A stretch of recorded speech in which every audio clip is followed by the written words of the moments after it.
Hey guys, welcome back to Introduction to Linux OS.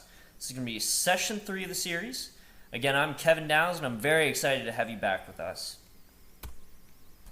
So let's go ahead and get started here. We're going to be covering text editing for this session. Just a quick recap.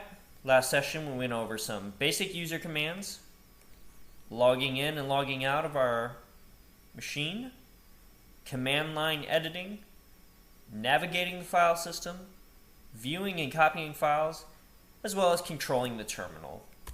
Today we're going to be covering types of editors such as ed, ex, and vim, some basic editor tasks with vim, editing multiple files, named buffers, and the vim startup file. So let's go ahead and talk about some of the editors we have here. First we have ed or ed, which is a line editor for the UNIX operating system. It was one of the first parts of the UNIX operating system that was developed in August 1969. Elvis is a VI EX clone. It closely resembles the UNIX text editor VI, but adds quite a few commands and features. Elvis is written by Steve Kirkendall and is distributed under the Clarified Artistic License, which is used by Perl and is a GPL-compatible free software license. And GPL just stands for GNU or GNU Public License, and this just states that everything is free and open source. Editing files using the screen-oriented text editor like VI is very popular.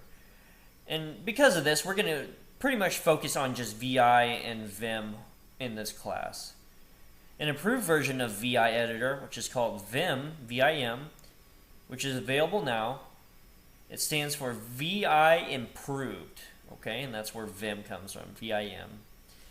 VI is generally considered the de facto standard in Unix editors because it is usually available on all flavors of the Unix system.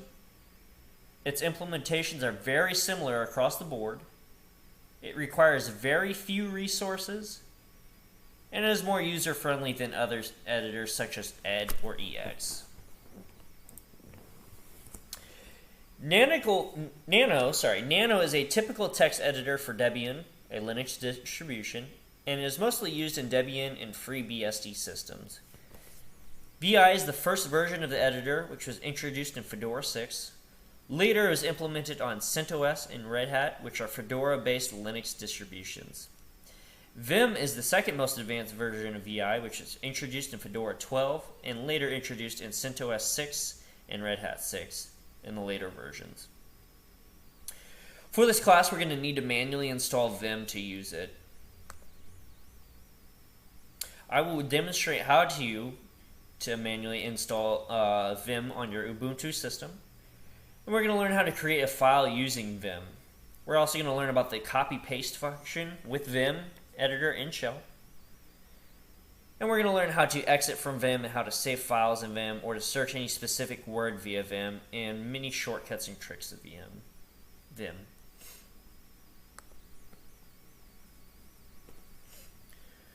Alright, so editing multiple files in Vim. First of all, in Vim you can enter colon and then help. It's going to bring up a lot of helpful topics, including a short tutorial. So let me go ahead and hop on over to our machine here. Exit out of this. Okay, so first things first, we need to go ahead and install Vim. Okay, so to do that, we're going to have to type in sudo. Okay, and this is just going to elevate some privileges for us, and we'll talk about later what sudo stands for. And then we're going to type in apt. Okay, and then we're going to type in install and then vim, VIM, and we're going to hit enter.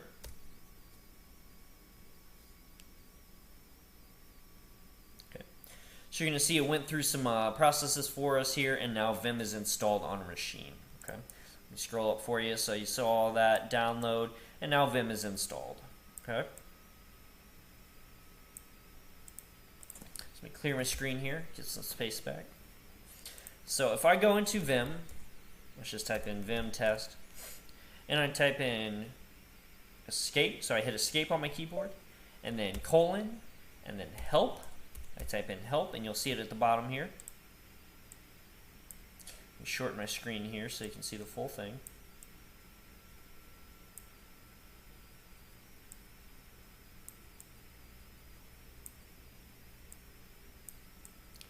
There we go. Should be able to see the full thing now. So I type in colon help, and I hit enter. You're going to see it pops up some helpful tutorials for us and a lot of files. So let's go back to our PowerPoint here. So you see there's a lot of helpful topics of interest. And if you just want to click on any of them, all you have to do is press Control and then right bracket, and that topic will be open. A good place to start with this would be this file here, usr_07.txt. So we go back to our machine here. I'm going to just press down on my arrows. And we keep going down till I find that USR07 here, which you'll see on my screen. Okay? And then I'm just going to click Control and then right bracket. You'll see it'll open up that file for us here. You see there's more helpful files in here that you can look at. For example, if I want to open this one here, edit another file, I just do Control, right bracket, it opens that for us here, and you'll see some helpful info. Okay.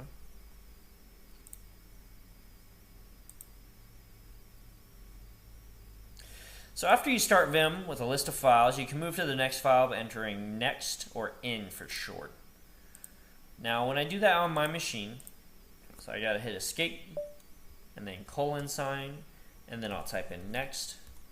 You'll see it says there's only one file to edit, so there's no other file to move to.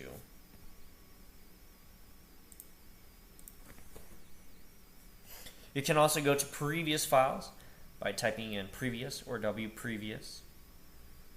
Again, if I type that in, escape, colon, I do W previous. You see there's going to be only one file to edit, so there's no file to move to. Okay.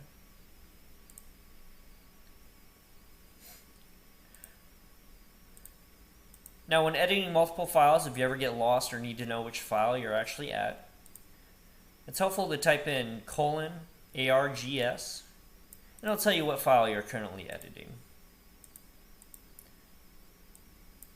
So I'll type escape on my keyboard, and then colon, and then ARGS, and you'll see in the brackets there it's going to say test is the file I'm currently editing.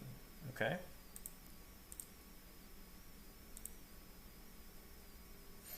So go back to our PowerPoint here.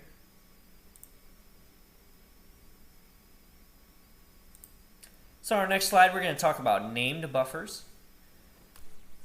So as you've seen, while I'm editing files, your last deletion is always saved in buffer, okay? So as I'm editing these files, things I delete or change are going to be saved in a buffer. You can access the content of that buffer and put the saved contacts back to your file with the command put, okay? So yank acts kind of like Control-C if you're familiar with Windows, which is going to be copy. And then P is going to act as paste, or Control-V on Windows. However, in Linux, it works a little bit differently in the file. You have to press Y to copy it, and then you have to press P to paste it. Okay. So if I go to my machine here, let me go ahead and exit out of this.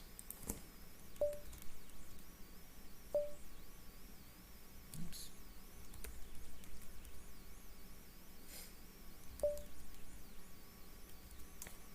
I'll go to my file here. So on this first word here, example, I'm going to type Y. So I hit Y on my keyboard.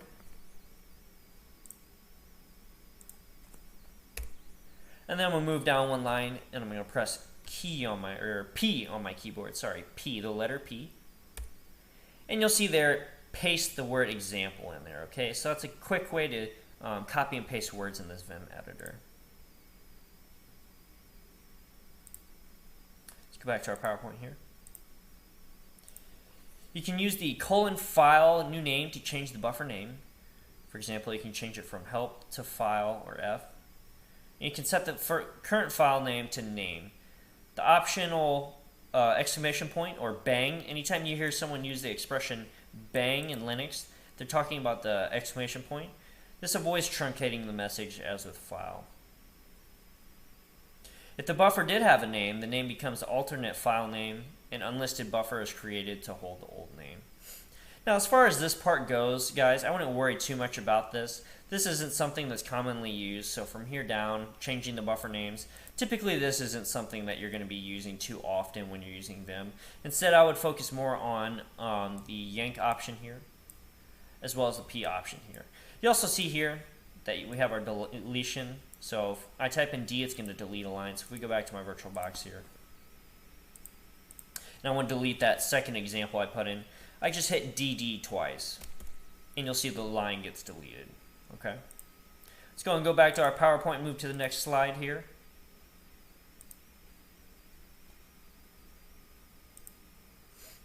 So Vim startup file. So most often Vim is started to edit a single file. Typically you're not going to be editing multiple files in Vim. Instead you're going to be editing one file at a time. More generally, Vim is started with Vim and then option and then file name. Okay. Option arguments and file name arguments can be mixed and any number of them can be given. However, watch out for options that take an argument so that you're not getting mixed up here, you're not confusing Vim here. For compatibility with various VI versions, see command line arguments. So to start editing a file using Vim, type in Vim and the file name, and this will open the file to edit for you. Once this is open, you can begin editing the file.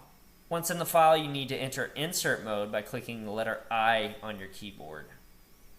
To save the changes you have made, you will need to click escape on your keyboard, and this will get you back into command mode, and you can type WQ, which means write, and quit, and this will save any editing you've done to the file. If you want to exit without making any changes to the file, you'll need to click escape to get back into command mode, and then colon and Q, as well as the exclamation point or bang. Okay, so let's go ahead and check that out on our VirtualBox here. So I want you guys to follow along with me here, wherever you're at. Oops. Escape. So wherever you're at here, I just want you to type in CD. It's going to take you all the way back home. And I just want you to type in VIM space. You're just going to type in test. Okay? You'll see it opens up a file for you here. Mine already happens to have in it just because the file test already existed and I already had some content in it. I'm going to go ahead and delete that line so we have a fresh slate here. So if I want to type something in here, all I have to do is press I on my keyboard. You'll see now at the bottom left corner of the screen, you'll see the word insert here. Okay, this is how you know you're actually in insert mode. You can actually start typing and editing a file. So I want to add some words here, so I'm going to add some words in my file. Okay, and I want to actually go ahead and write this file, save it, if you will. Okay, so I have to press escape. So I'm going to hit escape on my keyboard. Now I'm in command mode on Vim. Okay, and you'll notice insert disappeared here at the bottom. Now to actually type in the commands, I have to hit colon on my keyboard. So shift and then colon. And then I'll type in the letter W for write and then Q for quit. Now go ahead and type in CAT space test and you'll see the contents of the that file you just created. Okay. Now to go back and edit that file, I'm going to type in Vim space test again. You see we're back at our file. I'm going to go ahead and delete that. I'm going to press escape. And this time I'm just going to try and quit out. Okay. Now you're going to see when I try to quit and I've made changes, it says no write since last change. Okay. So it's telling you you've made changes to the file. We don't want to quit unless you want to save something to that file.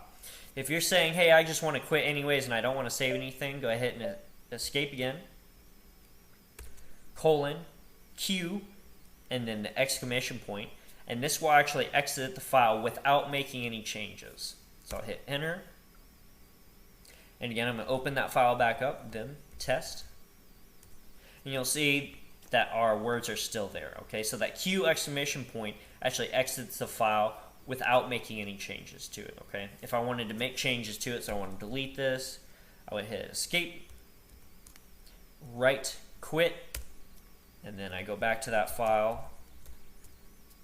And you'll see now those changes I made were saved, okay? Now let's say that I do have some things in here, so I go to insert mode, I hit I say test words. I'll go ahead and save that for now. Open the file again.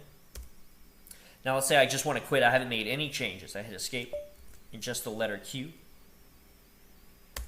And it go ahead and lets me escape and quit out of the file that time because no changes were made to the file. Okay, so that's a very handy thing to know for Vim. So if you're ever editing a file and you make some changes and you're not quite sure what you changed and you just want to exit without making any changes to the file so that's in its original state, you would just hit escape, Q, exclamation point, and you exit the file without making any changes. Let's go ahead and go back to our PowerPoint here. And let's go ahead and summarize some things we've talked about today. So we talked about the types of editors, things such as ed, X, and Vim. We talked about basic editor tasks with Vim. We talked about editing multiple files with Vim, named buffers such as yank, delete, and paste. And we also talked about how to start up a file with Vim. In our next session, we're going to talk about the UNIX process model, process states, monitoring and controlling processes. And as always, if you're having issues or trouble kind of catching on or keeping up with the things we're learning, there's always private tutoring sessions available. Weekly and monthly plans exist, and there's also Linux and Bash scripting private tutoring sessions available. Thank you so much for joining me, guys. I'm looking forward to seeing you again in the next session. Hope you had some fun and learned some things, and I'll see you next time.